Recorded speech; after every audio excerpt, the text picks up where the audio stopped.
साथियों, नमो बुद्धाय, जय भीम। साथियों, आपको शायद ज्ञात होगा कि आज ही के दिन 14 अक्टूबर 1956 को बाबा साहब अम्बेडकर ने बौद्ध धर्म अपनाया था।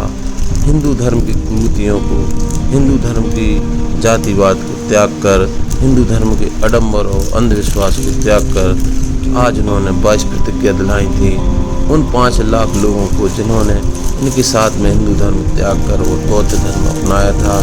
और वो जो 22 प्रतिज्ञा हैं वो इस प्रकार हैं, आप इन्हें गौर से सुने, समझें और लोगों तक इन प्रतिज्ञाओं को पहुँचाएँ। बाबा साहब अम्बेडकर द्वारा दिलाई गई 22 प्रतिज्ञा 14 अक्टूबर 1956 दीक्षा भूमि नागपुर में जो दिलाई थी, वह पहली प्रतिज्ञा यह थी कि उन्होंने कहा था कि मैं ब्रह्मा विष्णु महेश को कोई विश्वास नहीं करूंगा और ना ही मैं उनकी पूजा करूंगा। इसके बाद दूसरी प्रतिज्ञा थी, मैं राम और कृष्ण को भगवान के अवतार माने जाते हैं, मैं कोई आस्था नहीं रखूंगा और ना ही मैं उनकी पूजा करूंगा। इसी प्रकार तीसरी प्रतिज्ञा थी, मैं गौरी गणपति गणेश हिंदुओं के अन्य देवी देवताओं पर आस्था नहीं रखूंगा और ना ही मैं उनकी कभी पूजा करूंगा। इसी प्रकार चौथी प्रतिज्ञा थी, मैं भगवान के अवतार में विश्वास नहीं करूंगा। और पांचवी प्रतिज्ञा थी, मैं यह नहीं मानता कि ना ही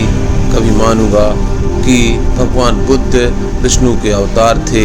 मैं इसे पागलपन और झूठा प्रचार प्रसार मानता हूँ। इसी प्रकार छठवीं प्रतिज्ञा थी, मैं श्राद्ध में भाग नहीं लूँगा, ना ही कभी मैं पिंडदान करूँगा। इसी प्रकार सातवीं प्रतिज्ञा थी, मैं बुद्ध के सिद्धांतों और उपदेशों का उल्लंघन करने वाले तरीके से कार्य नहीं करूँगा।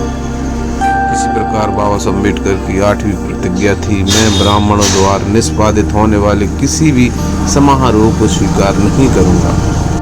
बाबा साहब अम्बेडकर ने 9वीं प्रतिज्ञा दिलाई थी, मैं मनुष्य की समानता में विश्वास करता हूँ और करता रहूँगा। इसी प्रकार बाबा साहब अम्बेडकर ने 10वीं प्रतिज्ञा में कहा था, मैं समानता स्थापित करने का पूरा प्रयास करूँगा।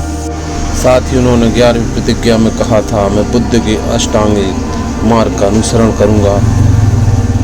इसी प्रकार बाबा साहब अम्बेडकर ने अपनी 12वीं प्रतिज्ञा में कहा था, मैं बुद्ध द्वारा निर्धारित परिमितों का पालन करूँगा।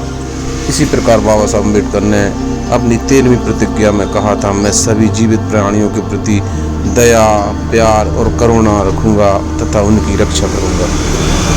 बाबा साहब अम्बेडकर ने 14वीं प्रतिज्ञा दिलाई, मैं चोरी नहीं करूँगा। 15वीं प्रतिज्ञा में उन्होंने कहा, मैं झूठ नहीं बोलूँगा और 16वीं प्रतिज्ञा में उन्होंने कहा, मैं कामुक भावों को नहीं करूँगा। 17वीं प्रतिज्ञा में उन्होंने कहा, मैं शराब, ड्रग्स जैसे मादक पदार्थों का सेवन नहीं करूँगा, मैं नशा से मुक्त रहूँगा। 18वीं प्रतिज्ञा में उन्होंने कहा, मैं महान अष्टांगिक मार्ग के पालन का प्रयास करूँगा एवं सहानुभूति और प्यार भरी दयालुता का दैनिक जीवन में अभ्यास करूँगा। बाबा साहब अम्बेडकर ने 19वीं प्रतिज्ञा ली थी जो सबसे महत्वपूर्ण है। उन्होंने प्रतिज्ञा ली कि मैं हिंदू धर्म का त्याग करता हूँ जो मानवता के लिए हानिकारक और उनकी उन्नति और मानवता के विकास में बाधक है, क्योंकि यह असमानता पर आधारित है और स्वयं धर्म के रूप में मैं बौद्ध धर्म को अपनाता हूँ। बाबा साहब अम्बेडकर की 20वीं प्रतिज्ञा थी, मैं दृढ़ता के साथ विश्वास करता हूँ कि बुद्ध का धर्म ही सच्चा धर्म है। बाबा साहब की 21वीं प्रतिज्ञा थी, मुझे विश्वास है कि मैं फिर से जन्म ले रहा हूँ इस धर्म परिवर्तन के द्वारा। बाबा साहब अम्बेडकर की अंतिम 22वीं प्रतिज्ञा थी, मैं गंभीरता एवं दृढ़ता के साथ घोषित करता हूँ कि मैं इसके बाद अपने जीवन का बुद्ध के सिद्धांतों एवं शिक्षाओं एवं उनके धर्म के अनुसार मार्गदर्शन करूँगा। साथियों, इस प्रकार थी बाबा साहब की 22 प्रतिज्ञा जो हमें और आपको उन प्रतिज्ञाओं पे चलने के लिए उन्होंने मार्गदर्शन दिया। और हम और आप वास्तव में उनकी एक भी प्रतिज्ञा को नहीं मान रहे हैं। हम सिर्फ और सिर्फ जय भीम के अलावा कुछ नहीं कर रहे हैं, हम मूर्ति पूजा के अलावा कुछ नहीं कर रहे, उनके बताए हुए मार्ग पर आज भी नहीं चल रहे हैं, जिसके कारण आज हमारे लोग यहाँ वहाँ जाते हैं और अंधविश्वास पाखंडवाद के कारण शोषण होता है और उनके साथ में मारपीट होती है, हत्या होती है, बलात्कार होते हैं। तो साथियों, मैं कहूँगा कि अगर वास्तव में बाबा साहब के दिए संविधान से, बाबा साहब के द्वारा दिए अधिकारों का अगर वास्तव में आपको एहसान चुकाना है तो बाबा साहब के बताए मार्ग पर चलना होगा, बाबा साहब की बनाई हुई 22 प्रतिज्ञा का अनुसरण करना होगा। साथियों, इन्हीं शब्दों के साथ में आज धम्म प्रवर्तन के दिवस की आप सभी को हार्दिक मंगल कामनाएं। जय भीम, नमो बुद्धाय।